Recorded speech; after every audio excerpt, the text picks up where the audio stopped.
Morning, glory, America. Bonjour, hi, Canada. Greetings to my 400 affiliates spread far and wide. I am Hugh Hewitt, and I am in Southern California, but not for long. It's getaway day. Look, yesterday Elizabeth Warren dropped out of the Democratic presidential primary.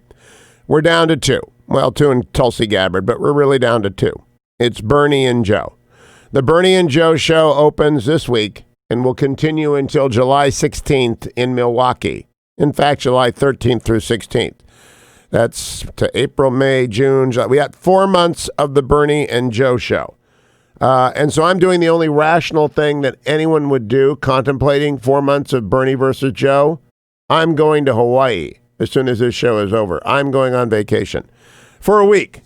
Who knows what's going to happen in between? I will leave you Joe Laro sometime in the show with which to get through. But let me give you a glimpse of what the next 4 months are going to be like. On CNN with Chris Cuomo last night, we had Nina Turner, who is a surrogate for Bernie, and Hillary Rosen, who is a surrogate for slow Joe Biden, going at it over who Martin Luther King would support.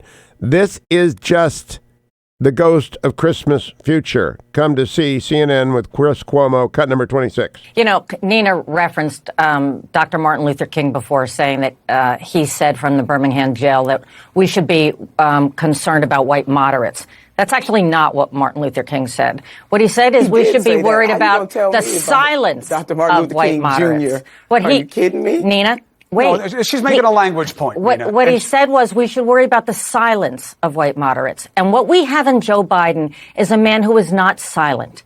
He has a long record, and many votes that in today's world feel like the wrong thing were the wrong thing, and he has discussed that over and over again, as Bernie Sanders did on the gun votes and other things. So we can be talking about votes from 20 years ago, or we can be talking about people's values and who they trust. Last quick point. And that's what Joe Biden's going to be talking about. Last quick point to you, Nina. What Reverend Dr. Martin Luther King Jr. was talking about, he said it is the point that the white moderate wants things to be comfortable, and instead of focusing in on that, the bigger threat is not necessarily the white KKK member, but more the white moderate that is more comfortable with keeping things the same or pretending like there is no tension. Don't use Martin Luther King against Joe Biden. You don't have that. You don't have that standing. First of all, I'm sorry, you don't. Don't tell me what kind of standing I have as a black woman in America. How dare you? You have a lot of standing as a black woman in America. You don't have the standing to attack Joe Biden using Martin Luther King's words.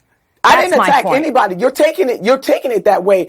Listen, don't dip into what I have to say about the Reverend Dr. Martin Luther King Jr. How dare you, as a white woman, sit up here and try to tell me, to tell me what I'm supposed to feel and what I'm doing right now. I'm out of time on this. That's something, Chris, I didn't jump in on her, though. And then she wants to jump in on me and give me a certain nobody's jumping in on anybody. You guys are in the same party. This is what you guys have to figure out. You're in the same party. No, they're not. They're in the same race, and that race is the human race, and that human race is going to be watching with popcorn for the next 4 months. That's just a glimpse, friends. That was last night. That's Bernie and Joe for the next 4 months. Now, meanwhile, Donald Trump handling the coronavirus, by the way, update on the coronavirus around the entire world. And I always give you for context, 36,000 Americans will die in car crashes this year in America. I'm not talking about the whole world, but this morning. There are 98,433 cases of coronavirus that are known. There are probably millions that aren't known. There have been a grand total, and it's very sad in each case, but 3,384 people have died from coronavirus. 55,189 people have recovered. Did you hear me say at the beginning of the show, I'm jumping on a plane, I'm going to Hawaii? I haven't been there in 7 years. Then I'm coming back from Hawaii and going to Washington, D.C. with a stop in California in between. Then I'm going to New York on the train. Then I'm going back to D.C., then I'm coming back here. That's my life is planes, trains, and automobiles. And it isn't going to stop. And if I get the coronavirus, I imagine I will recover because I am not in the age group of above 70-year-olds who have other impairments to their health or people of lower age with immune system deficiencies. But I don't minimize it. I just think people are responding crazily. I'm still taking the Hugh cruise from Paris to Normandy. We're not changing a thing. We wash our hands a lot more. We got wipes for the plane.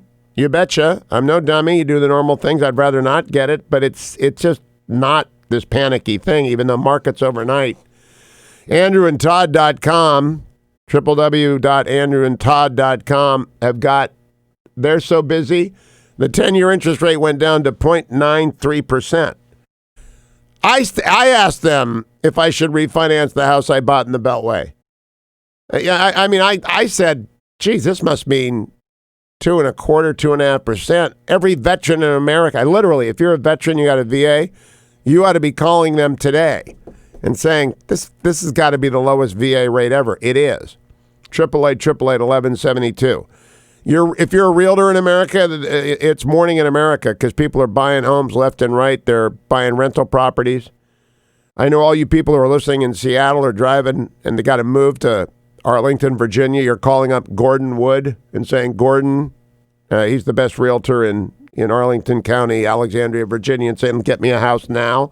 I know that if you live in San Francisco and you believe that someday California will be governed by someone who's remotely competent, you're going to invest in an area that is currently overrun by the despair of the streets we call homelessness. I know that if you're moving back to Ohio to do the coming home to rebuild business stuff, you're buying in Columbus. I know wherever you are, you're out there buying a house. And that means that's the story of the day to me. It's like when the lights went out in New York, 9 months later, there were a bunch of babies in 1965. When the smoke clears from coronavirus, there are going to be like a gazillion home transactions. The people to guide you through that are Andrew Del Rey and Todd Avakian. Call them at 888-1172. Donald Trump went out last night and got on Fox News and began his part to just get people to think clearly about this. Cut number 13, Donald Trump with Sean Hannity on Fox News. Well, I think the 3.4% is really a false number. Now, this is just my hunch, but based on a lot of conversations with a lot of people that do this, because a lot of people will have this, and it's very mild. They'll get better very rapidly. They don't even see a doctor. They don't even call a doctor.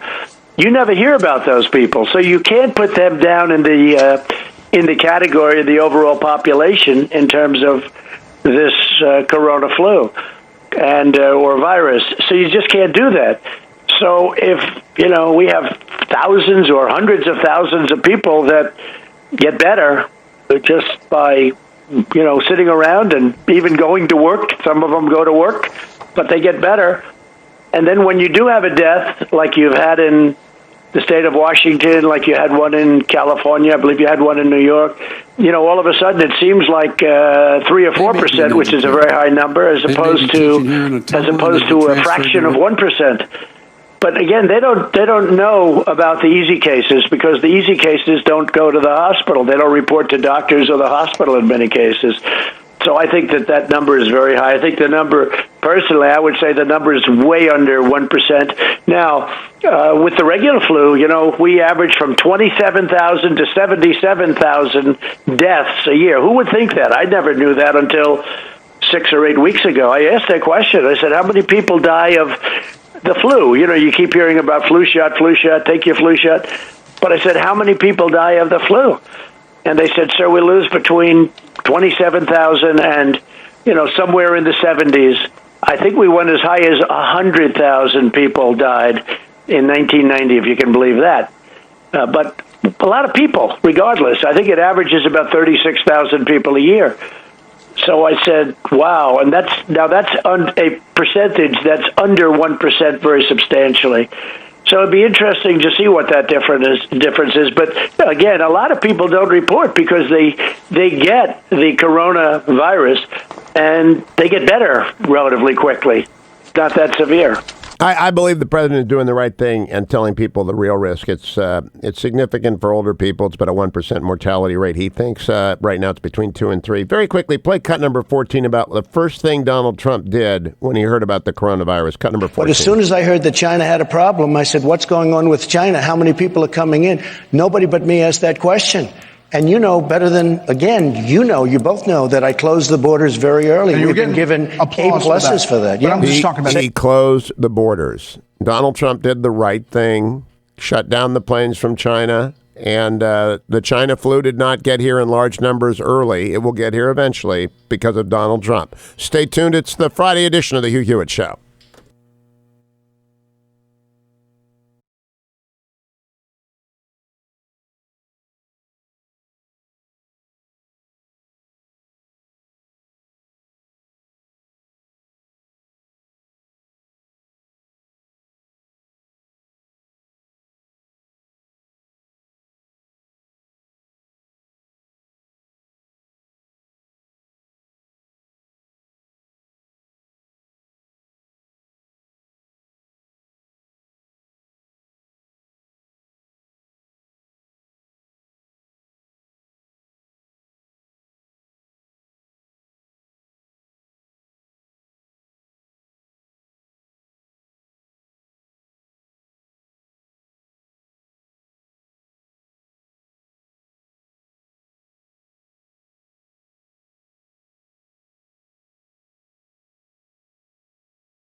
Welcome back, America. It's Hugh Hewitt. That's Levon.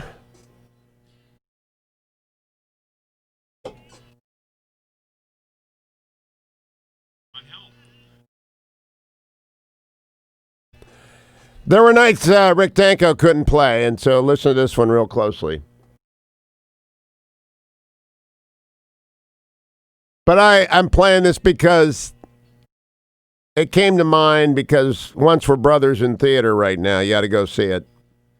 And the reason we called it The Band is because it was the band, and just the band.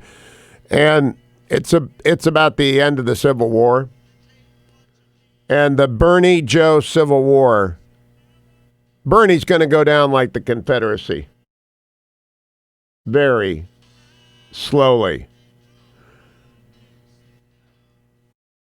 Very, very slowly. And he's going to have some victories along the way. And so when he does have those victories along the way, count on people saying momentum change. But I think Joe Biden is now the nominee. But then again, I was wrong about Joe Biden being dead 72 hours ago. I really did. I thought he was dead after Nevada. But you never know in this campaign season. I know that Donald Trump is not sleeping on it. Here's Donald Trump on Fox News last night, town hall in Scranton, Pennsylvania. He knows it's the three-state election. Pennsylvania, Michigan, and Wisconsin, cut number 15. I think the country is far more united than people think. And ultimately, what's uniting the country is success. And we're having more success than we've ever had. We got hit with the virus really 3 weeks ago, if you think about it, I guess. That's when we first started really to see, some possible effects. But even despite that, the country, we are having the greatest year we had last year was the greatest year we've ever had economically. And I think the way we unite is really through success. I got to stress, overnight markets were down everywhere. Japan fell almost 3%, Hong Kong down 2.32%, England down 3%, Germany down 3%, because they realized the short-term impact of this until people realize they're not dying by the millions. And that will take, given the media hype, it's going to take a few weeks to go through. I was the first to sound the alarm that the China flu was going to come to a country near you soon, and Iran did nothing about it, but Donald Trump closed the borders. Nevertheless, it will pass. It's not 1918 and 1920. Then the rebound will be big, and it will be in time for the convention in the summer. Employment number today isn't going to reflect the coronavirus slowdown. There will be some winners. I think, for example, Amazon's going to be a big winner because people are staying home. I think airlines are losers, obviously, because a lot of people are afraid to fly, though I'm flying today, and I'm not afraid to fly. And I just think it takes the media is 2 weeks behind a story, always. I'm always 2 weeks ahead of his story. Always. A big story like coronavirus, I'm ahead of a fact-based story. My predictions may not be 100%. I bat like, I win the batting award every year, but I still get some wrong like Joe Biden being dead. But I am so confident that the home market boom, I just told you, AndrewandTodd.com, they're going to sell so many houses and refinance so many houses with a 10-year interest rate. I don't know what it is, but the 10-year bond at 0.93%. And home builders are going to be out there building houses like crazy because their customers can get financing who never qualified before. There's going to be a home boom in the United States. What I hope there is also is a charity boom because it's Lent, and in the middle of all this, don't get strung out about the possibility about coronavirus. Keep your thoughts and prayers and your rosaries, if you're Catholic, focused on people who are starving.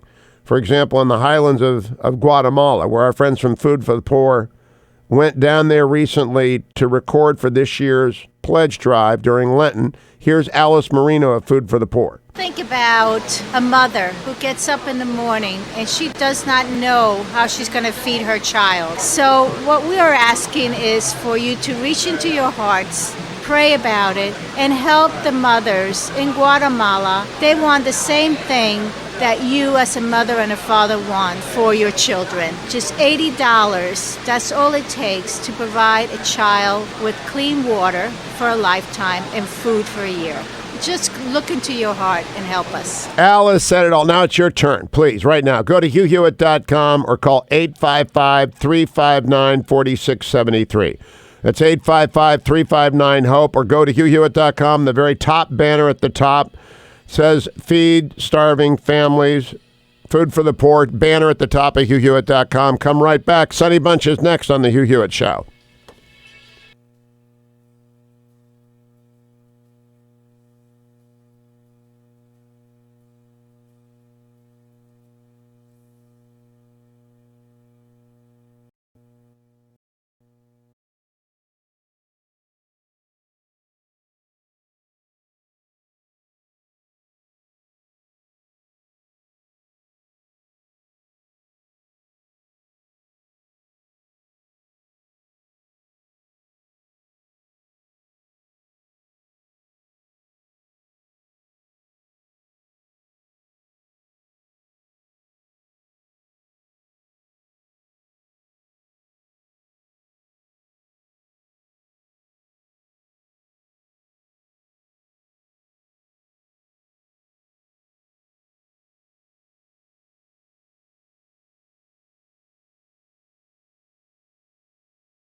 Welcome back, America. It's Hugh Hewitt. Friday means movies, and that means Sonny Bunch, the official movie critic of the Hugh Hewitt Show, who's got airline miles coming out of his ears. He is now, of course, the impresario behind RebellerMedia.com. You can follow him at Sonny Bunch on Twitter and at Rebeller Media. Good morning, Sonny Bunch. Hey, Hugh. I've got some bad news. I appear to have contracted the coronavirus.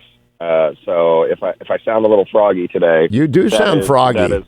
Yeah, I last night, I don't know, man. I just got hit. I got hit with something. So if I sound bad, I apologize. Well, we're just making a large deduction of airline miles. It's in your contract, as you know.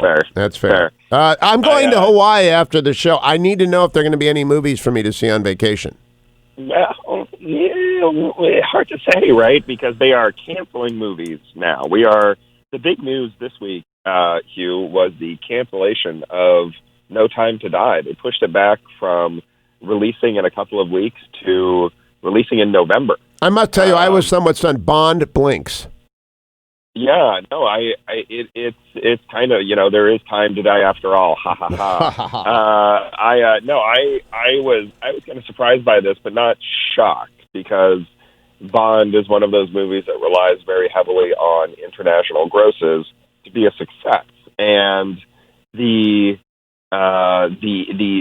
problem with the coronavirus is that China is still totally shut down. Korea is largely shut down. Italy is shutting down as we speak. I think people in the movie biz think this problem is going to get worse before it gets better. No, they never overreact to anything, though, Sonny, do they? Hollywood's always kind of calm, and they never go overboard. Very, very calm and collected. No, they all assume that we are living in the early stages of the movie Contagion. Yes. So World War Z is on their mind. That's exactly and it's not. The president tried to tell them that. Sonny, you've looked at this, and your person's sick, and I've got friends and family who are sick. I keep telling them it's not the coronavirus. Even if it is the coronavirus, people don't realize it's very, very mild in most people that get it. Yeah, no, this is, look, the biggest study of death rates suggests it's below 1%. This is what they're saying out of Korea. I'm sure I don't actually have coronavirus. I think I just have a cold of some sort. But it's people are freaking out. So it's bad. They're, like I said, I get most of my news now through the lens of the trade papers, right? The Hollywood trades. And it is funny to watch the kind of cascade of cancellations. South by Southwest, the big festival is happening here in Texas in a couple of weeks, and Amazon has pulled out, Apple has pulled out, I think Warner Brothers Media has just pulled out. So it's bad. You know what's interesting about that, Sonny? When big companies stop doing something one time and they realize they didn't need to do it, the folks who are at most danger here are not people who get coronavirus. It's the organizers of South by Southwest. It's the people who are always they're riding a momentum wave, and then for some reason the momentum wave comes along. It doesn't happen. I'm going to come back to my question about what movies will I get to see, but I must say that the people that are booming right now are home builders. When interest rates are at 0.93, I hope you're buying your home in Dallas because the 30 years got to be below 3 right now. We bought a house, but it was our interest rate wasn't quite that low. It was a little higher. Then you should call Andrew and Todd at 888-888-1172 and tell them you're the Hugh Hewitt Show's official movie critic and get refinanced, because they are up all night with people who are refinancing their houses. Yeah, I should do that. No, so what's to see in the movies? This is, again, if you're going to be on the airplane, who knows what the airplane will have on their TV selection, but there's a new Peter Berg, Mark Wahlberg movie coming out shortly here on Netflix. So maybe you can download that and watch it. Oh, I do. I love Wahlberg. He was on the Today Show and actually being explicit about his Christianity. So I love Mark Wahlberg. What's their new show? So Spencer Confidential is basically not one person in America understood when you said that, because you sound like you've been gut shot. I know. Oh God. Spencer Confidential. There we go. Spencer Confidential. For those of you who don't speak cold, it is a kind of buddy comedy, crime thriller type flick in the vein of a Four Brothers, which is another Mark Wahlberg movie. It's fun. It's not amazing. It's not great. I prefer the kind of Mark Wahlberg, Peter Berg pairings along the lines of, not Patriots Day, but Deepwater Horizon. I love Deepwater Horizon. I like Patriots Day, but I love Deepwater Horizon. I thought Deepwater Horizon was surprisingly good. I expected it to be kind of rote and paint by numbers, and it is actually quite. Well, where does Mark Wahlberg fit in the Rebeller Media canon of outlaw media? You know, John Wayne in True Grit had aged to that where he became an American icon. Is Mark Wahlberg entering into the John Wayne strain or into the Bruce Willis strain of hero? Where is he? I think he is more in that Bruce Willis strain than the John Wayne strain, because the thing about Mark Wahlberg is that he's actually very funny. He's a deeply comic actor, in addition to being a pretty interesting. I mean, I don't know how interesting he is as a dramatic actor, but he's a totally serviceable action hero. But he is very funny if you watch his movies and aren't chuckling along, something is wrong with you. If people go to rebellermedia.com and they use the name Hugh, and they get their 15% off, which I did not get, but you can get because Sonny told you about it and he didn't tell me about it. I'm not bitter though. There will be a category of outlaw movies. Does Mark Wahlberg, is any Mark Wahlberg offering outlaw cinema? Yeah, we actually had a whole Mark Wahlberg week this week. We did a piece on his comedy stylings. I've got a piece on his movie with Chow Yun-fat, the corruptor, that should be going up today at some point. And he is definitely an outlaw cinema hero. We also have a piece about his work with Peter Berg, which is probably my favorite thing from Wahlberg Week. Just because it is a fascinating pairing, and I think that the two of them play off of each other in kind of interesting ways. They have interesting things to say about America and what it means to be an American. Oh, I want to read that. That's over at Rebeller Media? At rebellermedia.com. Now, I don't know if rebellermedia.com does reviews of reviews, but The Tablet, which is a magazine for, by, and about Jews, did a review of Uncut Gems and how it's actually subversive of Jewry. Have you read that review yet? No, I've not read that piece.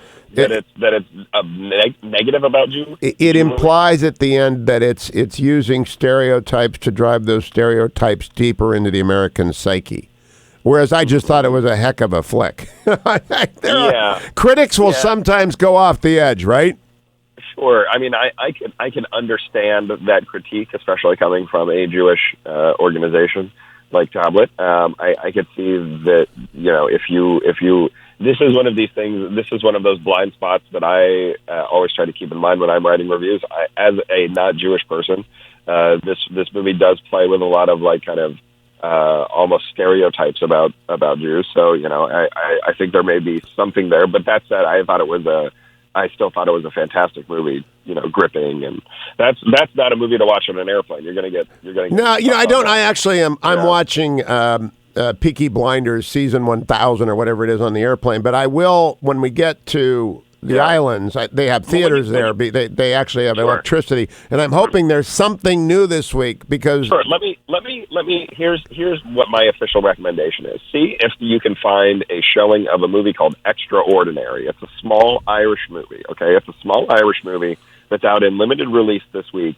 But it is very, very funny, and it's very sweet and very tender. So the story here is this Irish woman named Rose. She is a psychic of sorts. She's a medium, and she has to help a man whose daughter has been possessed by a conniving musician played by Will Forte, the great Will Forte, who has taken over this girl's body to try and sacrifice her to the devil to reignite his music career. But this is all of the setup here is kind of just window dressing to watch the actors play with each other, and it is one of the sweetest, most decent and lighthearted movies I've ever seen, especially considering it involves satanic sacrifices and possession by the devil and all that.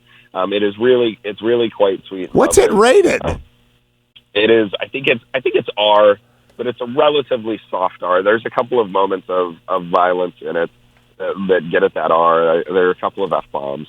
But it's a very funny comedy, Hugh. I think you'll love it. It's not laugh out loud, gut bustingly funny, but it's like, that's clever funny, and also, that's nice and sweet, clever, and cute and funny. And I kind of fell in love with it while I was watching it. It's only 90 minutes, which is another big plus. You know how I feel about long movies. So. No, yeah, you feel the way I feel about long movies as I feel about movie critics that can't be understood. I mean, it's really... I'm sorry, Hugh. I know. I couldn't cancel last night. It was too late. Don't worry. I think your airline balance is negative now, though. That's a terrible thing. Now, Sonny, let me wind up. People want to know when the Sonny Bunch Rebeller Media podcast is beginning, and I tell them we're in negotiations. Isn't that what they always say in Hollywood? We're negotiations. We're in negotiations, but it's coming. Yeah. I have to do the whole show like this. This is what I'm going to sound like on the whole show. I want to assure people that it's only going to last a week or two. That's not true, and you're not actually slipping the mortar coils. You will be fine next week again.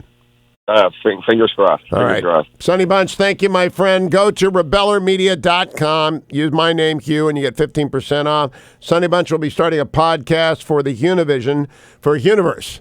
And you need to join Universe. Maybe after the show, I'll tell you a little bit. After the break, I'll tell you a little bit more about that. But right now, I want to tell you about Honor Bound Coffee. I'm going to be gone for a week, but when I come back, you ought to be drinking Honor Bound Coffee. Honor Bound Coffee is exactly what America needed, because America has got to drink coffee every day. I'm drinking it, by the way. They got mugs. They got, if you're watching either on the Universe, you're a subscription to the Universe, or you're watching on Town Hall TV, which you can't replay endlessly. I'm holding up my Honor Bound Coffee mug. There it is. It's terrific. I'm holding up my Honor Bound Coffee. 4 different blends, 4 different grinds. I don't know how many choices that makes. 16? I guess it's 16 different choices. 12? I don't do math. They're all great. And what's even better is 100% of the profits from Honor Bound Coffee go to support men and women in the military through charities that support them. For example, they've begun with the Injured Marine Semper Fi Fund. So please just get your coffee, and we will add more groups to that list as the months go on. They're just rolling it out this month. Subscription service, you'll never have to buy coffee again. And they start you off 2 bags of coffee for the price of 1. They are begun as the charitable effort of Pete and Seth Talbot, the father-son combo that began ReliefFactor.com, and it's that time of the day. I'm getting on an airplane, so I should take this twice, and I may take this twice. I also saw the PT yesterday for the shoulder. There it is, ReliefFactor.com. 4 wonderful pills, non-lukewarm coffee. Down the hatch it goes. And that non-lukewarm coffee is because of Donna, who survived chemotherapy listening to this show and gave me this coffee warmer, which is wonderful. Thank you, Donna. Because she'd heard me taking my ReliefFactor.com every morning. And I want you to know, I do take it every single day. And many Relief Factor customers find relief within 2 to 3 weeks. It supports the temporary relief. It's not a magic bullet. We don't overpromise. What are the 4 natural supplements that the scientists at ReliefFactor.com have put together in exactly the right amount, made very easy to swallow, made impossible for you not to take easily if you just remember to get it. Get your starter pack for $19.95 today and come right back here. The Hugh Hewitt Show continues on this Friday edition. Stay tuned. Portions of the Hugh Hewitt Show are brought to you by Food for the Poor.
Welcome back, America. It's Hugh Hewitt. My favorite part of the Donald Trump Fox News Scranton Town Hall last night was this segment, cut number 16. He's talking about my favorite thing, judges. Here's Donald Trump. Now, we've appointed 220 federal judges, the most, I think, in history. It's a record. It's a record.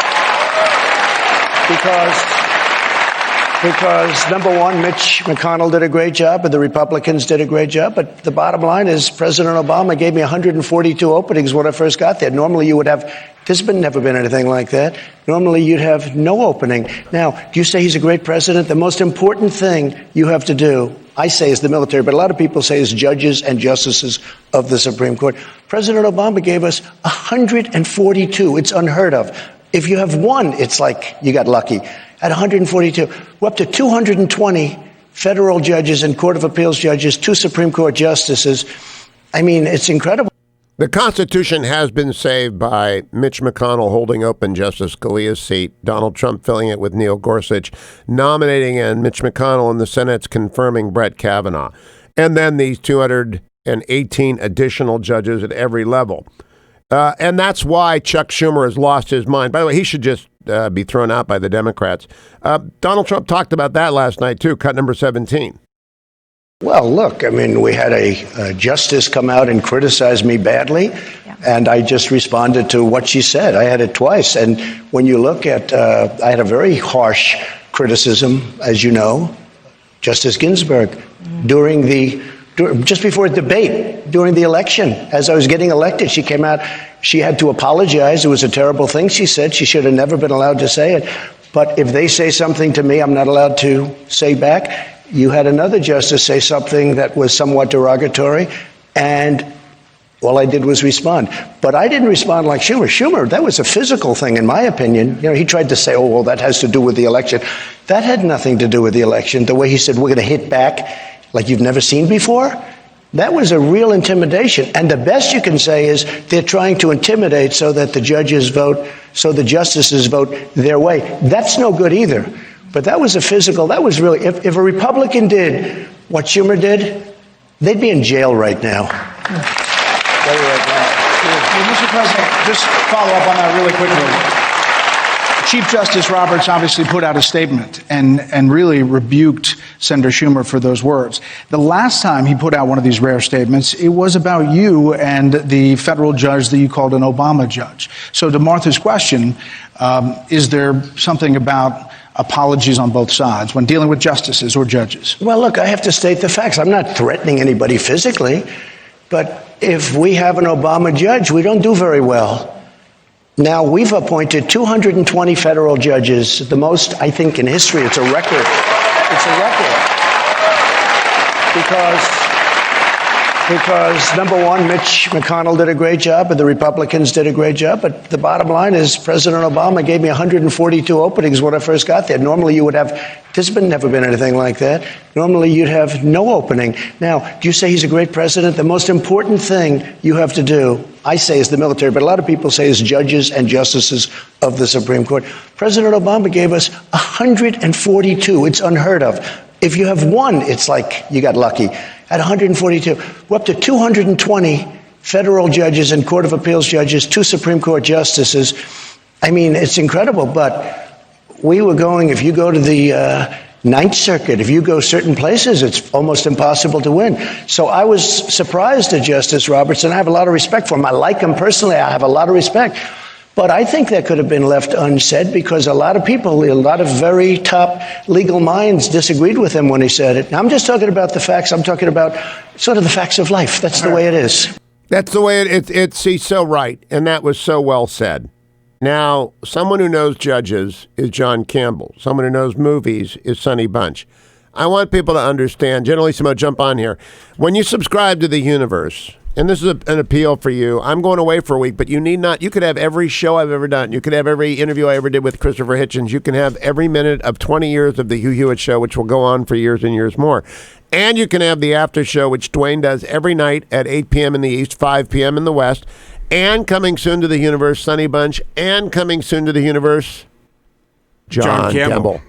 John Campbell's going to do a podcast every day. And we are working to figure out how do we bring it. My 3 guest hosts are Kurt Schlichter, Sonny Bunch, Kurt Schlichter, Mark Davis in Dallas, and Bob France, who, despite the fact he's wrong always about the Browns, they're my three guest hosts. Yes. And we want them on the universe. We are going to get Sonny, the movie critic, John Campbell, the congressman, and Generalissimo's there every night to cap it. Original content. And it costs almost nothing to be a subscriber to the best channel in the world. It's $7 a month. I mean, it's literally pennies a day. The best content, and we are upping the content. Now, look, I also want you to go to YouTube. I do give you every day a couple of clips of the very best, 2 or 3 clips of the very best of the Hugh Hewitt Show every single day. You go to YouTube, type in Hugh Hewitt. You can find the Hugh Hewitt channel, subscribe to it, and you will be a happy individual. But subscribe to the universe. You do that at HughHewitt.com.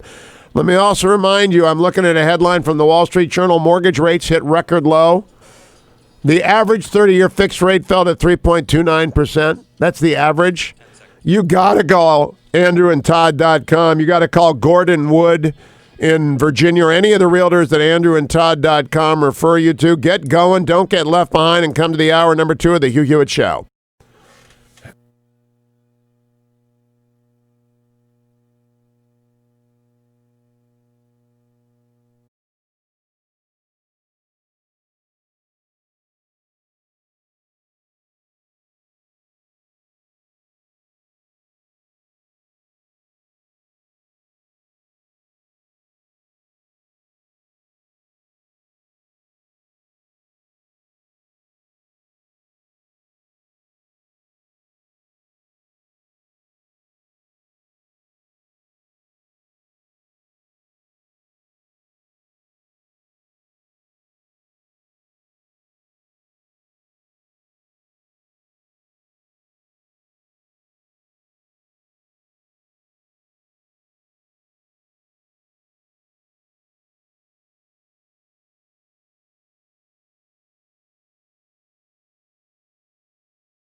Morning, glory, America. Bonjour, hi, Canada. I'm Hugh Hewitt on March 6, 2020. The big story of the day remains coronavirus. But ladies and gentlemen, don't panic, please. I know that the market's got beat up overnight.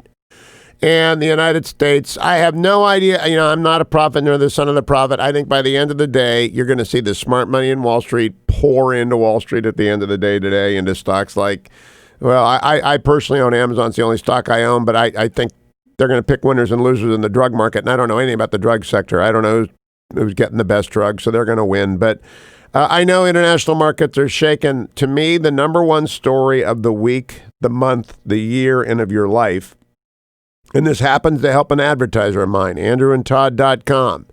It helps the financial advisors that they refer people to. Because when you're taking money out of your house, which you should be doing at these interest rates to save for college, put it aside, you can take it out at these really ridiculous low rates and put it in bonds, in the safest thing going, and make more money than you're paying on it. It's like this is a pretty easy thing to do if you get your house refinanced. Consolidate your debt or help your son or your daughter get into. There's going to be a home owning boom in America because of the coronavirus. I try and look down the road. I know that at andrewandtodd.com, they are with Sierra Pacific Mortgage, 888-888-1172. They have a list of realtors in every state of the union. I always mention Gordon Wood because that's the one in Alexandria helping everyone from Amazon move to Northern Virginia for HQ2 from Seattle. I'm on in Seattle. I'm on in AM 570 Washington, D.C., the Beltway. I own the Beltway.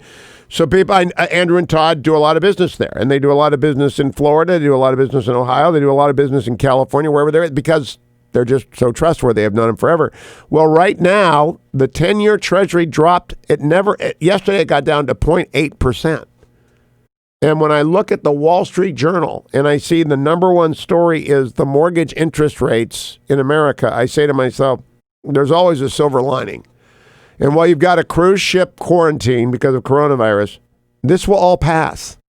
Panics don't last long when people figure out, people aren't actually dying who aren't already sick, badly sick or very old. And then the markets will recorrect. Now, I don't give financial advice. That's not my thing. I do give mortgage advice. Call up andrewandtodd.com, 888-888-1172. Get a financial advisor from them, get a realtor from them, get refinanced, buy a house, get a pre-qualification letter. Don't get left behind. These are historically low rates. Help your son or daughter, grandson or granddaughter buy a unit somewhere. Just get them in. You become what you call a non-occupying co-borrower. Andrew Del Rey, I've known for 20 plus years. He'll get you into it. Todd Avakian will get you into it. Do not get left behind.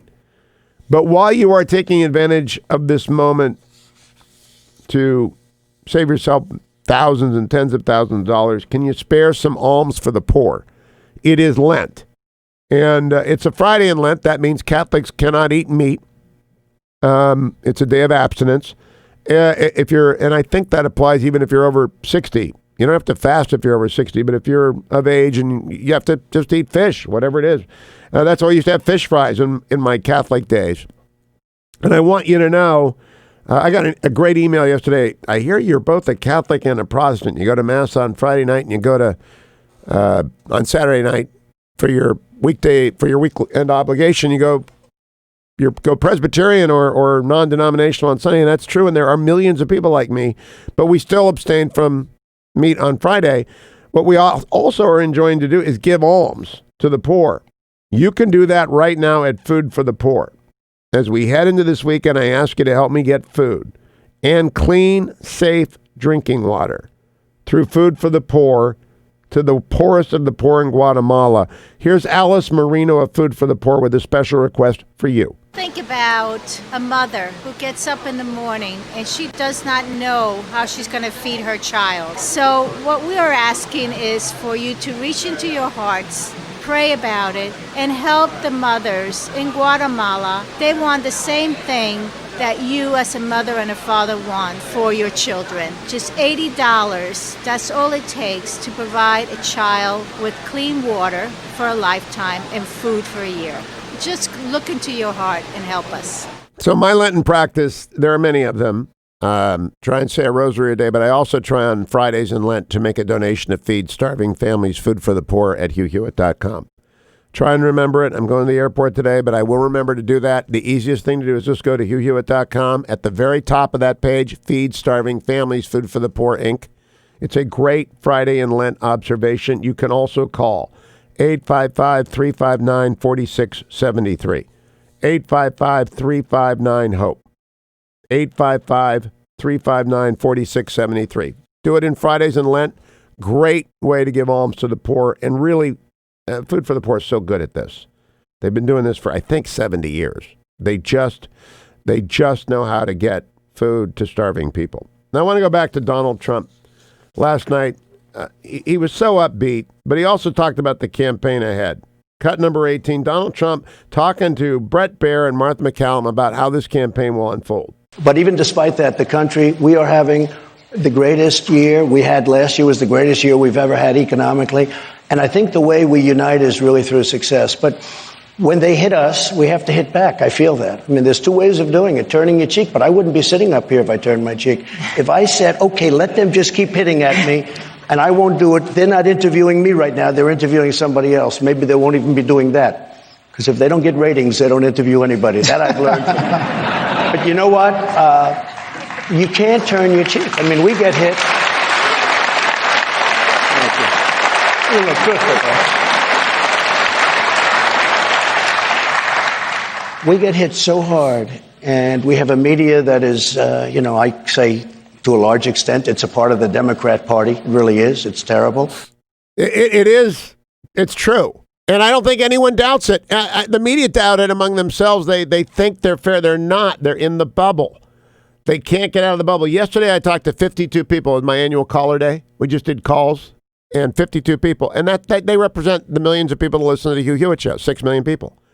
And growing, 400 affiliates. I talk to people everywhere I go. I get out of the bubble. I get out of the Beltway. Although I love being in the Beltway, I'm there. I'm a citizen of Virginia. I live in the Beltway, but I get out of it as much as I can. The Nixon Foundation allows me to go places and do things that other people on the radio don't get to do. And I travel a lot. I talk to people wherever I go. And the blue bubble is so deep. Now, the president was very candid last night. He was prepping for Bernie because we all thought until Saturday Bernie was going to be the nominee. Cut number 3, Donald Trump candidly talking about it. Cut 23. 23. Yes, I'll tell you, I was all set for Bernie because I thought it was going to happen. We get ready for things, right? So mentally, I'm all set for Bernie. Communist, I had everything down. He's a communist. I was all set. And then we have this crazy thing that happened, right? On Tuesday, which he thought was Thursday. But he also said 150 million people were killed with guns, and he was running for the United States Senate. Support me, I'm running for the United States. There's something going on there. But I was all set. And, when I focus, and we all focus, sometimes you do well, and some people choke. I watched Mini Mike choke. When Mini Mike was hit by a very mean woman, he said, "Get me off this stage, just get me off." And that wasn't a pretty sight to be with. But I was all set to take on Bernie. I was ready. And then all of a sudden I say, guess what? I went to the First Lady, who people love. I go into the First Lady, and I said, he just won Texas. He just won, et cetera, et cetera. And by the way, so close. It was a whole different thing because of her. So now I'm ready for Bernie, and now all of a sudden I have a whole different, it's a whole different deal, two very different people. I think in a certain way Bernie would be tougher because he's got a base. Bernie would have been tougher. But it looks like Biden, and so the president was asked, is Biden hurt by all these flubs? Cut number 22. I think that Biden has been damaged. Yeah, a lot of people. I saw a couple of statements, very strong statements by very respected people in your world, saying they aimed at Trump and they took Biden down. And really, that's what happened when you think, because you look at the son. Here's a guy, didn't have a job, was unfortunately, sadly, the military was a very sad experience for him. He goes out, he gets $3 million plus $183,000 a month to be a board member of a company that a lot of people said was corrupt. Worse, just as bad, China. I just made a great China deal. China's paying us billions and billions of dollars because of what I did to them with tariffs. Billions of dollars. I mean, to a point where my farmers are in love with me because I took some of that money, gave it to them. But his son walks out of China with $1.5 billion for a fund. Now, $1.5 billion for a fund means he's going to make hundreds of thousands of dollars a year and much more than that. It is going to be a rock'em sock'em campaign. At the end of it, I think Donald Trump is going to be President Donald Trump a year from now. Don't go anywhere, America. More coming up on this Friday edition of the Hugh Hewitt Show.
I predicted this. New home construction is surging in red counties, they're saying in Fox and Friends. People are moving to red states. They're moving to red counties.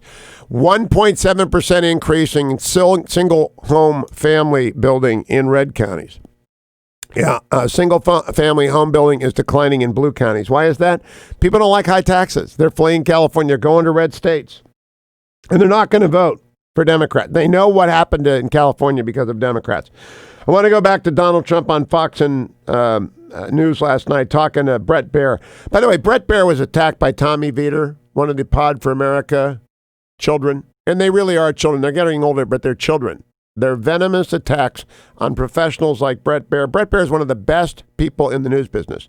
I rank him with Chuck Todd and Jake Tapper and Margaret Brennan. Anyone who runs a panel has to be very, very careful. If you're running a panel, you have to be fair. Number one, I ran a panel for a year for MSNBC. I'd have a lot of panel guests. When I run a radio show, everyone knows I'm a center-right guy. But if you're running a panel, you have to be fair to everyone. Bret's the fairest guy in the world when he does the Fox News All-Stars. He's just a professional. Attacked last night because he didn't go rabid dog on Donald Trump, but Donald Trump was great on this show last night. And here's what he says will happen after he wins the election. I don't know if he's right about this, but this is the president's prediction, cut number 19. I really believe we're going to win this next election, and when we do, the other side's going to say, okay, that's it, let's get along. I really believe that, but we have to win the election. I do not believe that. I don't believe the Democrats are capable of it because of people like Tommy Vietor. The venom is, they're just sheep dipped in venom. They can't be happy. A lot of this has to do with worldview, but they can't be happy. Donald Trump also talking about, look, he loves people, but he doesn't shake hands. He's been a germaphobe forever. Cut number 20. So, yeah, it's a great question because I've always felt, I don't know, from the time I was a young guy, I've always felt the concept wasn't good. Then you'd read a lot of medical reports, it's not good. Now, especially, they're saying, by the way, if there was ever a time that you could convince people not to shake hands, this could be it. Okay, this could be it. Do an elbow. But you know what I did? I love the people of this country. You can't be a politician and shake hands. People come in. When I leave, I'll be shaking hands with people. They want to shake your hand. They want to say hello. They want to hug you. They want to kiss you. I don't care. It doesn't. You have to do that. If I went around, no, I don't shake hands. Can you imagine? I'm going to be with a group of people and they like Trump and they come up, sir, thank you very much. I don't shake hands. It's over. I don't care how nicely you say it. The bottom line is I shake anybody's hand now. I'm proud of it. They're people that I love. They're people that I want to take care of. He does. I think he's going to win re-election very, very easily. I just think for reasons that you'll hear after the break that Joe Biden is not going to beat him. But Elizabeth Warren didn't do any favors to Bernie. She's not really. It's always been fake. If she believed what she said, she would have endorsed Bernie yesterday. She's always been about Elizabeth Warren, and she exited the same way as she entered with fake stuff. And the president figured it out. Cut number 21. Well, look, if she's a true progressive, which probably she is, she should have dropped out 3 days ago. Would have been a whole different race. Texas was close. She got votes. She didn't do well, but she got a lot of votes, far more than the difference. Think about Maine. Maine was almost a tie. They had to wait a day and a half before they could even call it. It was so close. She, I guess, came in third, and it was, a very distant third, but she got a lot of votes. Maine would have gone to, I think he would have gotten everything, right? Bernie Sanders would have won 5, 6, 7 states. Would have won Minnesota, would have won at least another 2 or 3 states. So when you look at it, she did him no favors. That was not a good friendship. We started to see that during the debates, by the way. That one became unhinged. Yeah. But if she would have gone out, she didn't even have to endorse him. If she just dropped out of the race without an endorsement, he would have won a tremendous number of states that he lost. He lost states by not very much. And she got enough votes that it would have made a big difference. I think he would be leading by a lot right now had she not been in the race. I think the president is right. Elizabeth Warren cost Bernie Sanders the nomination. So progressives, it isn't the center right. It isn't the center left. It's your own doggone fault. Your person, Elizabeth Warren, put the shiv into your person, Bernie Sanders. And so they're going to have a 4-month knockdown battle and bleed each other out. Donald Trump's just sitting there presiding over a very effective coronavirus response, just like he has over a booming blue-collar boom, which will be back after the coronavirus panic passes. Stay tuned. It's the Hugh Hewitt Show.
Do you hear that sound?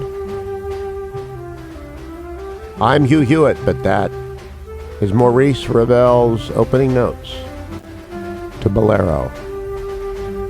Bolero was composed in 1928, but it's taken almost a century to know that it was really composed for Joe Lero.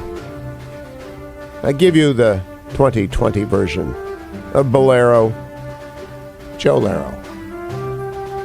Look, John's last-minute economic plan does nothing to tackle the number one job facing the middle class. I would tell. It happens to be, as Barack says, a three-letter word: jobs. J-O-B-S. Jobs. A three-letter word, Joe Biden said, as Bolero got started, not in the campaign year of 2008, but in his Senate career in 1973. But it was really when we began to pay attention in 08 to Joe Lero. Chuck Graham, state senator's here. Chuck, stand up, Chuck. Let him see you. Oh, God love you. What am I talking about? I tell you what, you're making everybody else stand up, though, pal. Thank you very, very much. I tell you what, stand up for Chuck.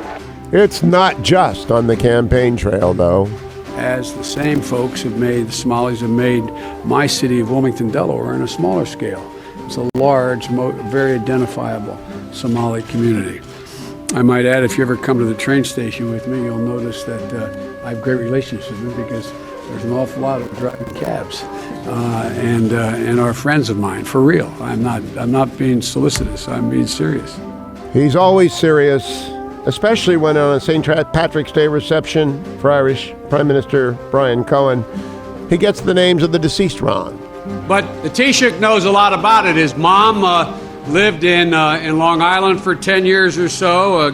God rest her soul. And although your mom's still alive as your dad passed. God bless her soul. No, she's still alive, Joe. But Joe Lero kept going on, indifferent to historical norms that we should not be violating. My son is Attorney General a year in Iraq, came back, and that's one of the things that he finds was most in need. When he was over there in Iraq for a year, people would come to him and talk about what was happening at home in terms of foreclosures, in terms of bad loans that were these Shylocks who took advantage of these women and men while overseas. Joe Biden is not afraid to use any term, but he is afraid to try and memorize anything. By the way, do you know the website? You know, I'm embarrassed. Do you know the website number? I should have it in front of me, and I don't. I'm actually embarrassed. I'm going to call your office directly, and get it later. It is recovery.gov.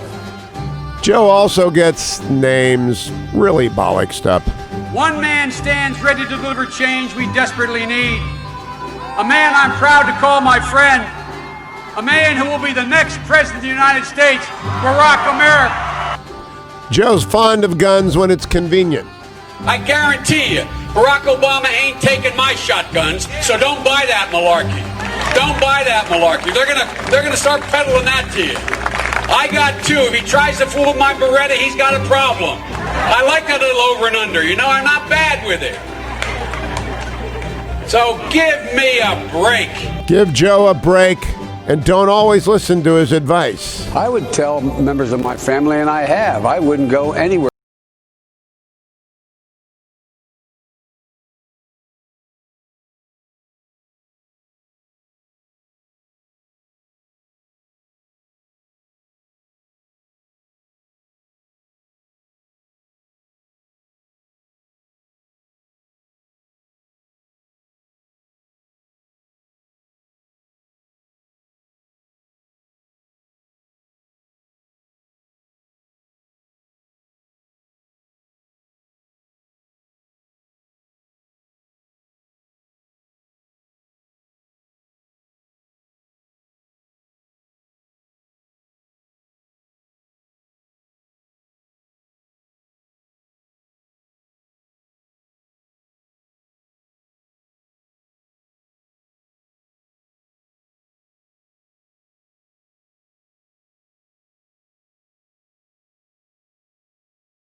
men and women created by go. You know the thing.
Welcome back, America. I'm Hugh Hewitt. Thank you for listening. There is so much Joe Biden to put into our Jolero that I actually didn't even have time to tell you about Relief Factor in the normal time, but I don't want you to leave the house without it. I want to remind you as I do. I take it in the first hour, remind you 2 more times if you're a commuter. Different people listen to Hugh Hewitt Show at different times, and some people listen on the podcast. Wherever you are, I make sure every hour of every Hugh Hewitt Show reminds you, don't go through the day without Icarian, curcumin, resveratrol, and omega. Take care of your general health and help support the temporary relief of minor aches and pains in your life. Go get ReliefFactor.com. Join us. Join the club. I will have it with me in Hawaii this coming week. I will have it with me on the plane. And I know that when I take out my little Relief Factor pack in Hawaii, that if I'm in a public place, people will come over and say, I take that every day. Happens to me whenever I go. I'm just putting them in my pocket right now, as a matter of fact. Happens to me wherever I go. Happens to me wherever I go every time I do an event. When we go out and do Salem Radio Network swings, people bring their ReliefFactor.com because it works, it works, it works. Pete and Seth Talbot did it for you. Please join them. Give it the starter pack, $19.95 a shot. I cannot go to the Hillsdale dialogue. I would be remiss if I did not tell you that Chuck Schumer is still the leader of the Democrats after threatening 2 Supreme Court justices yesterday. He did a non-apology and tried to say it wasn't a threat. Everyone who heard it, look, you're going to believe Chuck Schumer, you're going to believe your own ears. Chuck Schumer went on the Senate floor and said this, cut number 6. So yes, I am angry. The women of America are angry.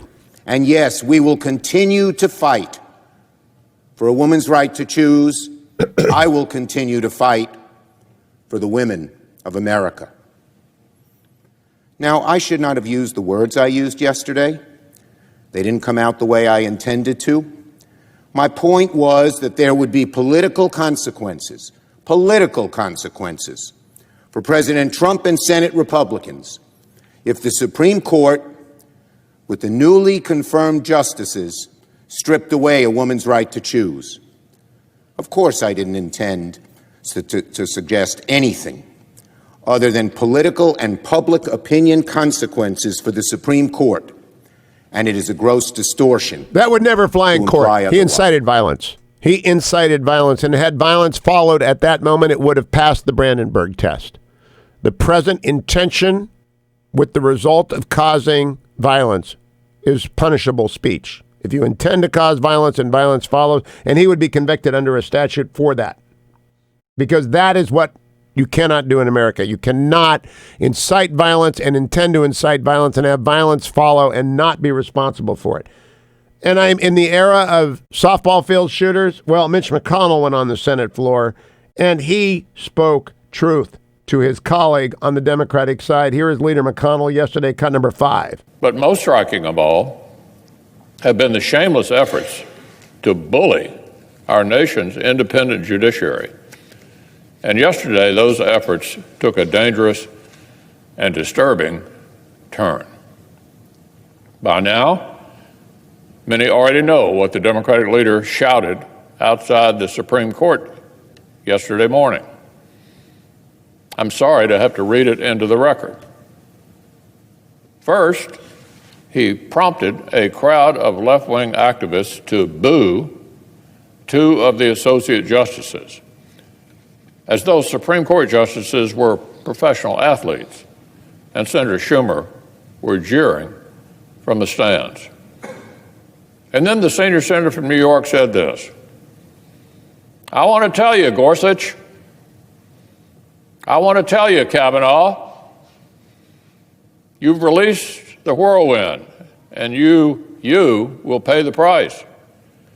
You won't know what hit you if you go forward with these awful decisions. End quote. Madam President, I'm not sure where to start. There is nothing to call this except a threat. And there's absolutely no question to whom it was directed. Contrary to what the Democratic leader has since tried to claim, he very, very clearly was not addressing Republican lawmakers or anyone else. He literally directed the statement to the justices by name. And he said, quote, if you go forward with these awful decisions, which could only apply to the court itself, the minority leader of the United States Senate threatened 2 associate justices of the U.S. Supreme Court, period. There's no other way to interpret that. Even worse, the threat was not clearly political or institutional. As I'll discuss in a moment, these kinds of threats are sadly nothing new from Senate Democrats.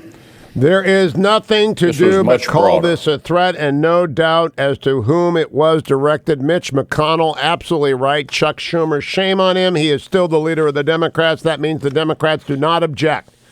Even in the era of softball field shooting nuts, even in the era of mass casualty events, the leader of the Democrats incites violence against Supreme Court justices, and he's still the leader of the Democrats the next day.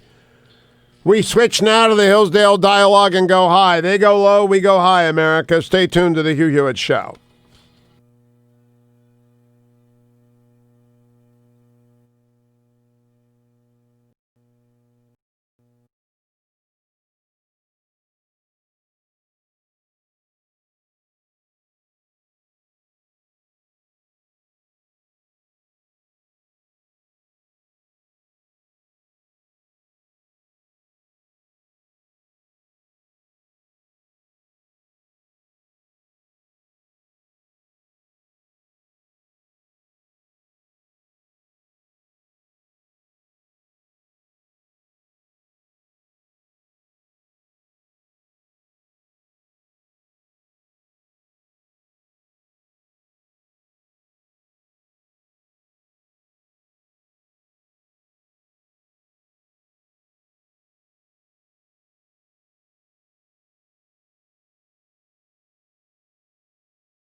Morning glory, America. Bonjour, hi, Canada. I'm Hugh Hewitt. That music means it's the last radio hour of the week. It's time for the Hillsdale Dialogue. Hillsdale College, the lantern of the North, each week sends either Dr. Larry Arnn, president of that great college, or one of his colleagues, or sometimes both, to this radio show to talk about things that are old and important, things that are enduring and inspiring. The Hillsdale Dialogues date back to 2013 on the Hugh Hewitt Show. They are all collected at hughforhillsdale.com. All things Hillsdale are found at hillsdale.edu.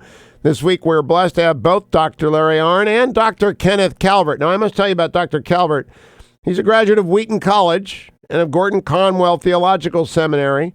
He's also got a degree from Harvard University, but most important of all, he's a Red Hawk. He's got his PhD from Miami University of Ohio. So there is some common sense and great learning there lodged in southern Michigan.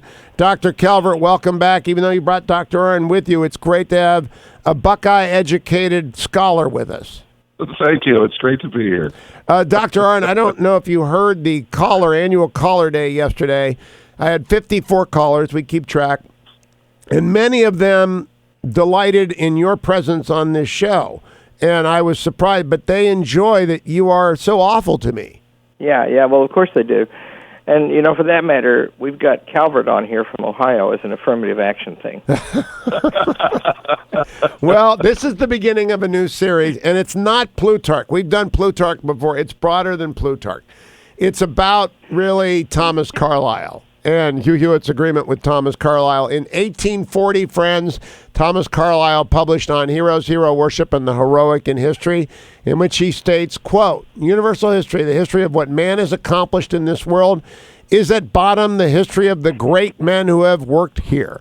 They were the leaders of men, the great ones, the modelers, patterns, and a wide series of creators of whatsoever the general mass of men contrive to do or attain. All things that we see standing accomplished in the world are properly the outer material result, the practical realization and embodiment of thoughts that dwelt in the great men and sent into the world the soul of the whole world's history. It may be justly considered were the history of these. Now, of course, we know that includes great women, and on the campus of Hillsdale College, there is a statue to Margaret Thatcher, for example, Dr. Arnn. But what do you think generally, before we turn to Alexander, of Carlyle's theory of history, often referred to as the great man theory? Well, I agree with it, of course. I study Winston Churchill. Churchill wrote this wonderful essay called Mass Effects in Modern Life, and he begins with the story. The question, is the history the story of great men, and he reduces that. Great men stand for human choice. Are we able to make choices that affect our world and our destiny? And Churchill thought that was a question all his life, because the great power of modern science made us so powerful we were overcoming ourselves.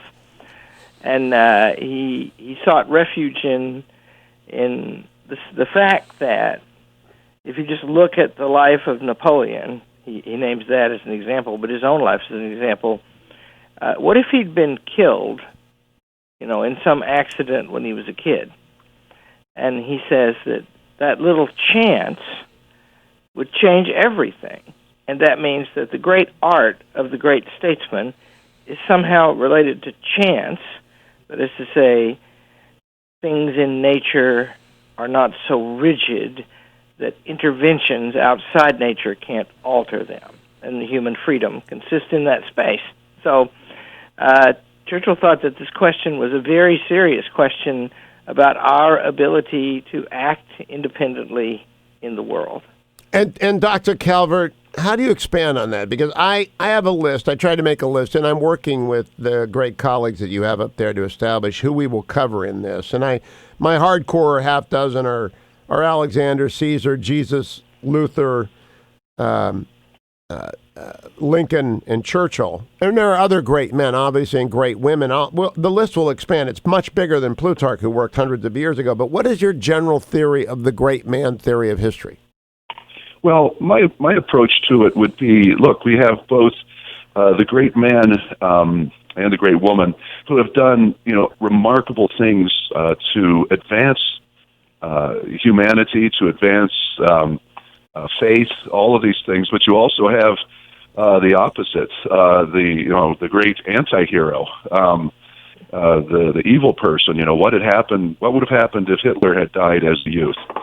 And again, I think as Dr. Arnn was mentioning, there's an interplay of free will here, of events taking place, and I think that as a historian, you have to look back with some awe.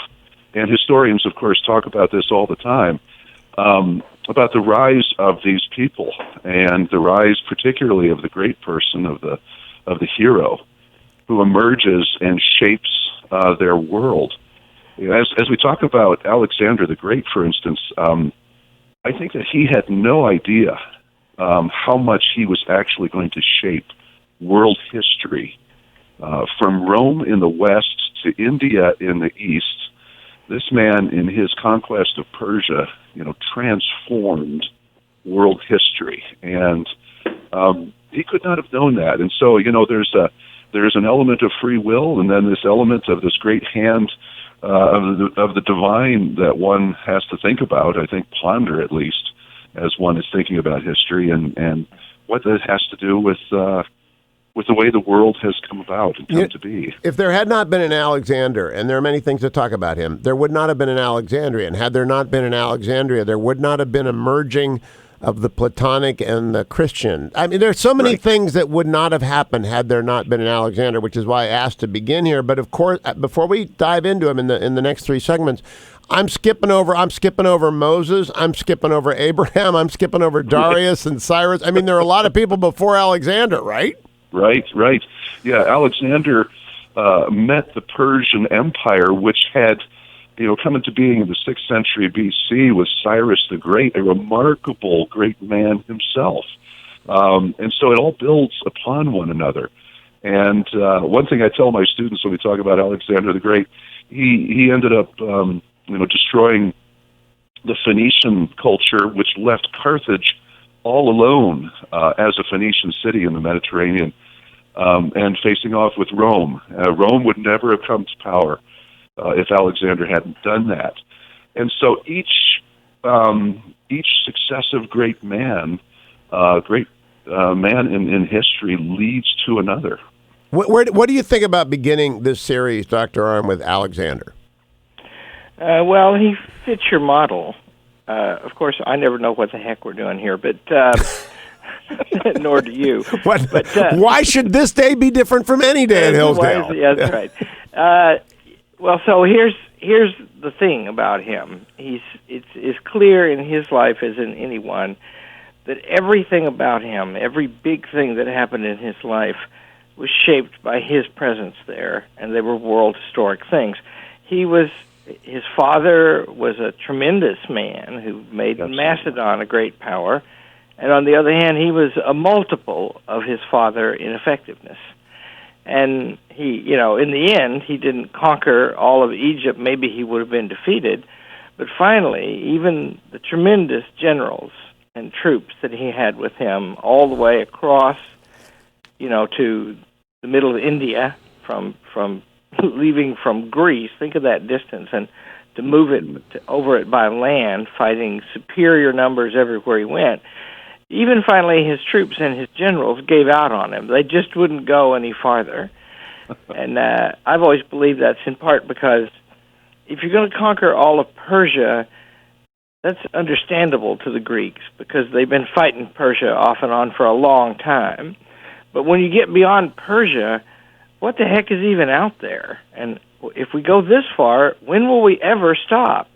Well, I don't know that he would have ever stopped. Yes. And so he just changed everything around him. And he was apparently, remember, the sources on this are not, as rich as they are for the later Romans. This is a long time ago.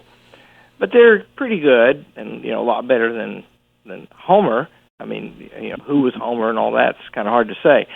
But he was apparently a tremendous military commander and a tremendous warrior and, fought in the middle of the line with his soldiers and turned the battles himself.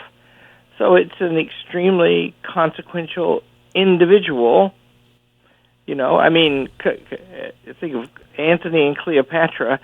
Cleopatra is a descendant of one of his generals who got the rule of Egypt because he went with.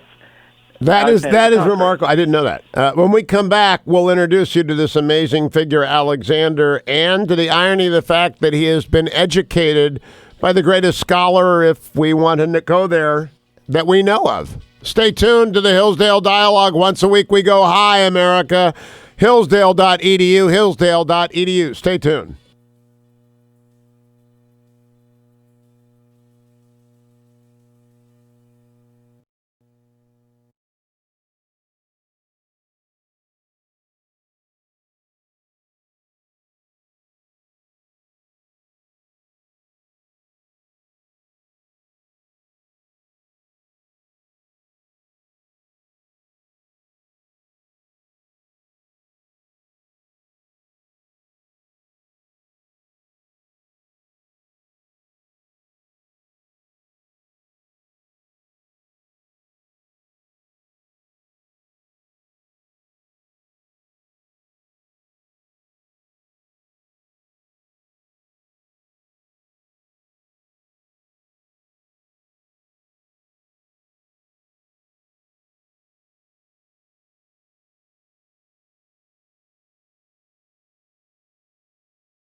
Welcome back, America. It's Hugh Hewitt. The Hillsdale Dialogue is underway with Dr. Larry Arnn, president of Hillsdale College. All things Hillsdale are at hillsdale.edu.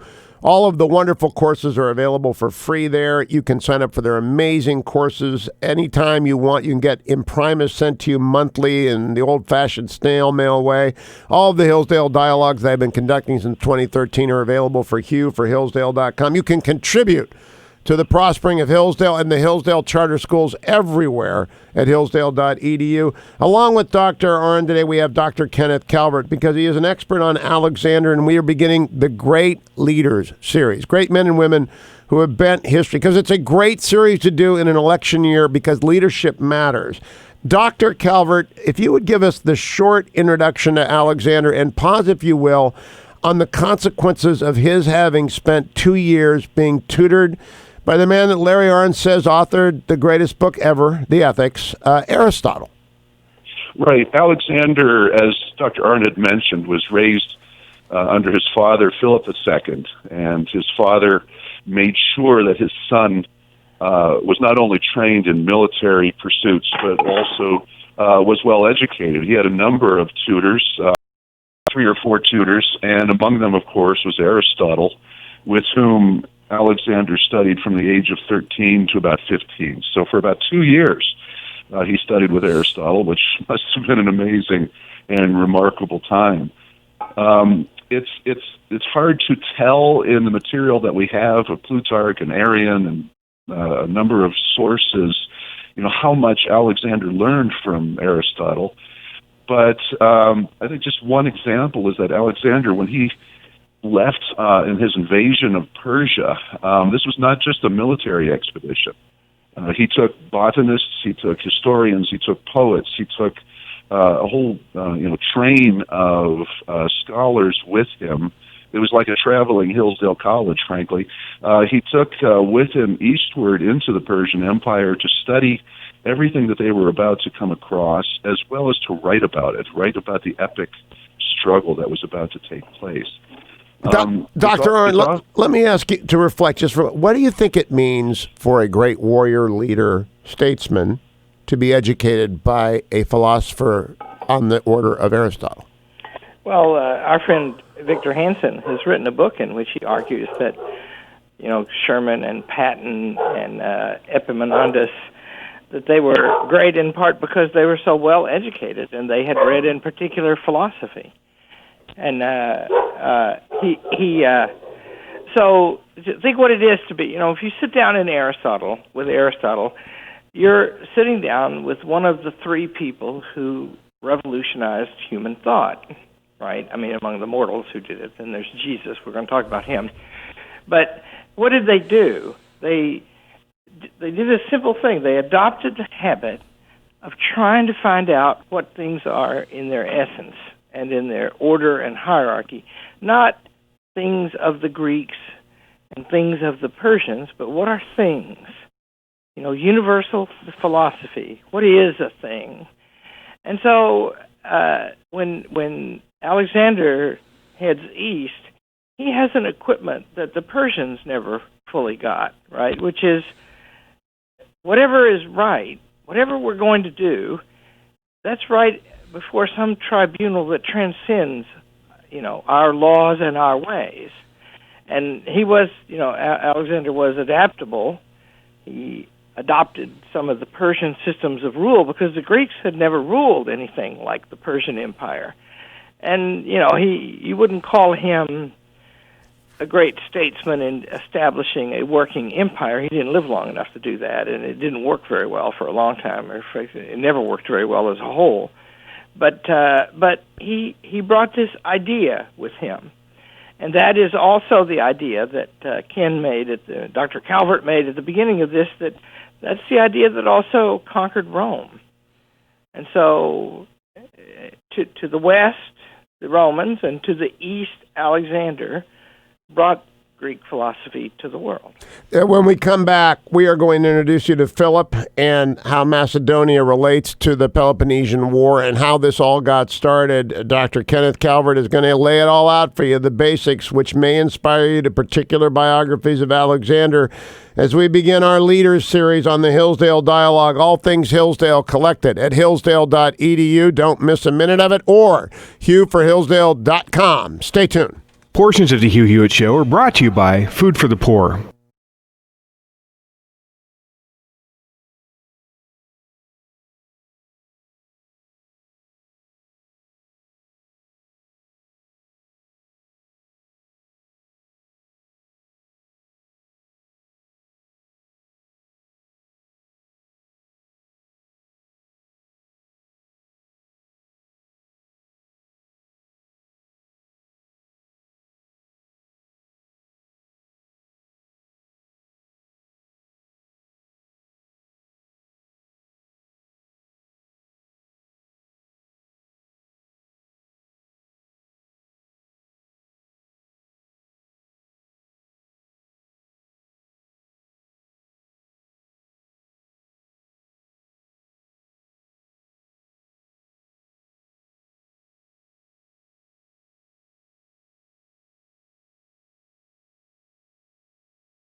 Welcome back, America. It's the Hugh Hewitt Show. The Hillsdale Dialogue is underway. All things Hillsdale are collected at hillsdale.edu. Become a supporter of the college. Become educated by the college. They have great online courses. All of our conversations with Dr. Arnn and his colleagues, many and varied, including Dr. Ken Calvert, who joins us today, are all collected at hughforhillsdale.com for your binge listening and home educating pleasure. Dr. Calvert, to set up Alexander the Great in 10 minutes is hard, but you have to kind of set up the Peloponnesian War and who Philip is in Macedonia. Do you count Alexander a Greek? Well, yes, I do. Now, in his day, the other Greeks would have questioned that. Macedonia, at the time of his father, Philip II, was seen as something of a backwater province, and it was very disunifying. And what Philip II did was to unify Macedonia under his rule more solidly, and then went on to really create a remarkable region dedicated to Greek classical culture, especially Athenian culture.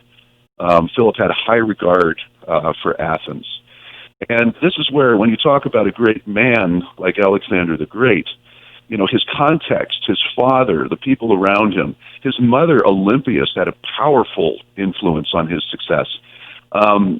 Alexander was very much shaped by this, and Philip II was remarkably successful, not only in picking up the pieces after the Peloponnesian Wars, where the Greeks had fought themselves into exhaustion, but began to create a new order around the Corinthian League, and Philip II as their hegemon, their leader.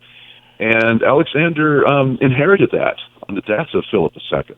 Would Alexander have been able to read Thucydides? Would he have been able to understand what carnage had followed war and why war occurred? Yes, he definitely was able to read. In fact, he had a copy of Homer, of the Iliad that Aristotle had commented upon, and Alexander kept that with him all the time, kept it under his pillow, in fact. He definitely had a small library that he took with him. Had he studied mythology and the great writers of his day? Absolutely. So, to summarize, what did Alexander do that makes him the first of the great men of history that people in the West normally refer to? Well, I think that, the first thing he did was military. He conquered the greatest empire of the day, Persia. It stretched from Syria in the west down to Egypt and all the way eastward to Bactria, which is modern-day Afghanistan and India. He conquered a massive empire. And then second of all, in the midst of all of that, he planted Greek culture everywhere he went. And of course, the greatest example you mentioned at the beginning of our interview, Alexandria in Egypt, became a remarkable center for science and learning. So I think when people look at Alexander, they look at him in a variety of contexts and what kind of success he had, both military and intellectual. Julius Caesar worried when he got to the age of 33 that he had not equaled Alexander. And, there we have one of our early leaders comparing themselves with this great Macedonian and hoping to somehow, be an equal to him. So, Dr. Arnn, when you go out on one of your talks, as you will do for Hillsdale College all across the country, and I always voice those, and they're always thronged with 1,000 people. If a hand goes up and they ask you, just standing there, why does Alexander matter? What do you say? Well, I agree with what Ken said mostly, but you have to remember that Greece, the phenomenon of Greece and its power and its strength to the current day influence, it actually comes from an additional place than the Greek philosophers, which is the most dramatic and important thing. Homer is the other thing, right? Homer is warlike and pious, and there's an old strain of political philosophy present in the Platonic dialogues that Socrates is in contest with Achilles to be the great hero. What kind of man is the highest kind of man? The thinking man or the action man? Well, Alexander studied with the greatest one of the two greatest students of Socrates, but he carried Homer under his pillow. So all of Greece went to war, and that was bad news for the people who fought him. Did he innovate, Dr. Calvert, in terms of military tactics, or was he simply faster? Because speed kills. Dr. Hansen, Victor Davis Hansen, always talks about Sherman and Patton sharing in common speed. Was Alexander, because of his lightning-like movements, or was he a genius in tactics? He was excellent in tactics. He was excellent as a leader, as a general, fighting alongside and with his men against the enemy. He was very, very quick to respond to the situation on the battlefield, and he took on much larger Persian armies, which were full of conscripts and mercenaries, very large and ponderous and slow moving. And so, Alexander had the love of his troops, great morale, and just a very, very sharp, bright man, and fearless, just fearless. He would jump into the fray. So you should mention heavy cavalry, right? In the classic Greek phalanx, the ones that fought at Thermopylae and in Plataea and in the Peloponnesian War, cavalry was not very important. They were sort of scouts, and they protected the flank. Alexander, following his father, formed a heavy cavalry unit, including the companion unit, which was his unit, and he was on a horse. And the horses had some armor on them, and the horses were fast. And so he would often occupy a place on the flank with his cavalry, and they would go at these foot soldiers on the other side with great strength and speed, and they would break, right? Well, there were 4 really big battles, huge battles, and many smaller battles. Well, people got used to what Alexander would do, but the cavalry could move around. They could turn and wheel and go back toward the middle or all the way to the other side, and didn't know where they were coming. And it disarranged the enemy. And he was personally in the middle of that, right? That's one of the reasons he was so important on the battlefield. So the question becomes not only what he accomplished, but what did he set out to do, Dr. Calvert? Why did he go in search of worlds to conquer and successfully do so? Well, this is a long conversation that historians have had for millennia now. And, Philip the Second is actually the one who first planned an invasion, and then Alexander picked up and used that. And one of the first things that Alexander did when he landed in Asia Minor was to go to the old site of Troy and to sacrifice to the gods. And so there's an element of the religious in this, that this is a religious campaign of sorts.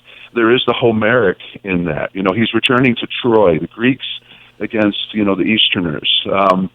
He is seeking vengeance. There's a part of that. The Persians had sacked Athens, and so there was a sense of vengeance against Persia. But also there's the idea of the civilized Greek versus the barbarian, versus the non-Greek. And there is that element, and you have to call it a cultural war of sorts. But finally, I think, and probably maybe most important for Alexander, is that he had been raised to believe that he was, a new Hercules. He stopped in Egypt at the Oracle of Siwa, which confirmed to him that he was to conquer the world. And he viewed himself as someone who was destined to be a great man and to conquer the world. It was a great disappointment to him when he got to the Indus River Valley, as Dr. Arnn had mentioned, and his men just said, "We're done. We're done marching. We need to rest and we need to go home." And Alexander's argument was, "Well, we haven't conquered the world yet." But he was a bit disappointed in that. But a variety of reasons why this took place, and what was it for Alexander?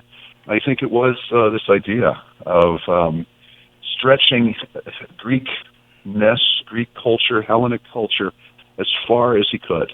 30 seconds, Dr. Arnn. Did he think he was doing a good thing? Oh, yeah. Because you don't mistake one thing. He was high-minded. He was generous. He was moderate. He really loved to conquer huge spaces. When we come back, what do we need to know or learn from the example of Alexander? Because there is no reason to study history unless you're going to take something away with you from it. Don't go anywhere. It's the Hillsdale Dialogue. I'm Hugh Hewitt.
Welcome back, America. It's Hugh Hewitt.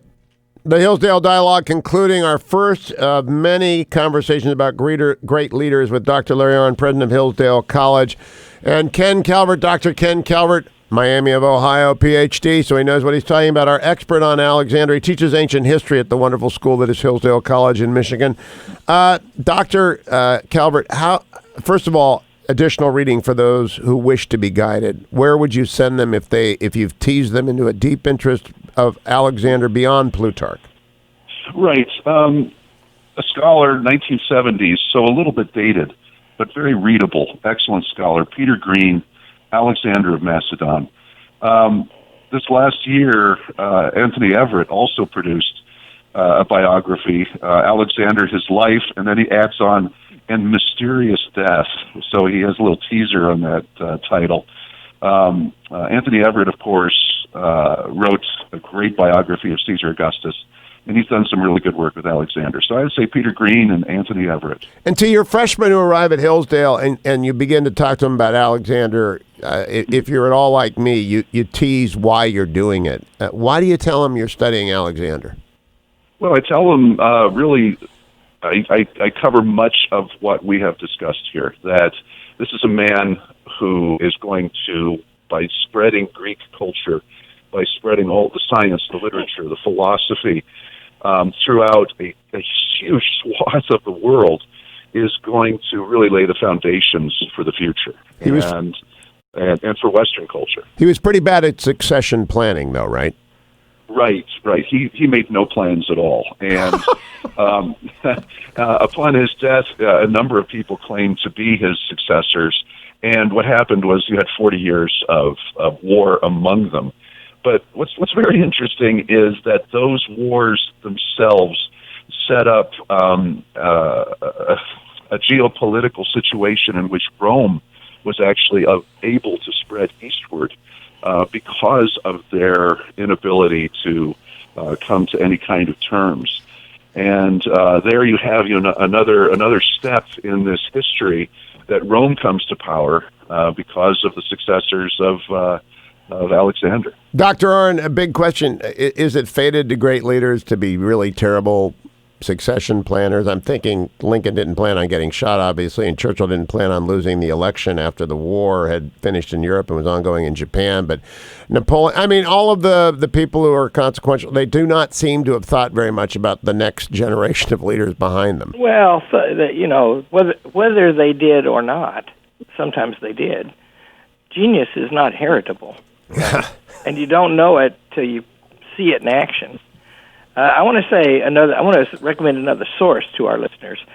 They should read the Rudyard Kipling short story, The Man Who Would Be King, or watch the movie with Sean Connery and Michael Caine, because the plot of the story is that Alexander, this is really great, brought Freemasonry, which is, a 1,000 years later, to Afghanistan, and that leads them. Sean Connery, some priests strip off his tunic. He's been hit by a sword in battle, by an arrow, and they think might be a god, and they want to test it. They're going to plunge a javelin into his breast, but they strip it off, and they see a Masonic symbol.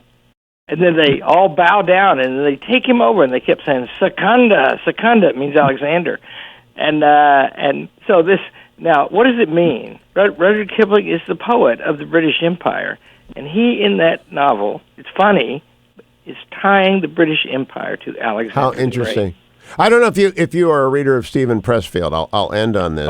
He's great. He's great, and he wrote a novel of Alexander, The Virtues of War, that persuaded me that all attempts to conquer Afghanistan were proven by Alexander and ought to have been read by the British, the Russians, and the Americans to be inevitably a disaster. Kenneth Calvert, do you have a comment on that? Well, yeah, that region used to be called Bactria. That was Bactria in Alexander's day. And, yeah, he had, a 2-year campaign in Afghanistan, and it did not end well in the long term. And he ended up marrying a princess, a Bactrian princess, Roxanne, in order to attempt to solidify his power in that region. but that was even for the Persian Empire before Alexander. Bactria was a rubble very, too very far. difficult. We could say a bridge too far, but it was a rubble too far. Last word to you, Dr. Arnn. The virtues of war. Alexander declared victory and went home. Is that what Donald Trump is doing? Yeah, and the person in American history, leaving out of account Trump, who I think also understands this, who knew how to fight in Afghanistan, is Donald Rumsfeld. Because what he did was send some people in there and put the weight of our Air Force and our special forces behind some factions and turn the war. And then his plan was to get the heck out of there. And so that was, he was going to go get the Taliban and they did. They killed a guy many of the people who planned the 9/11 attacks.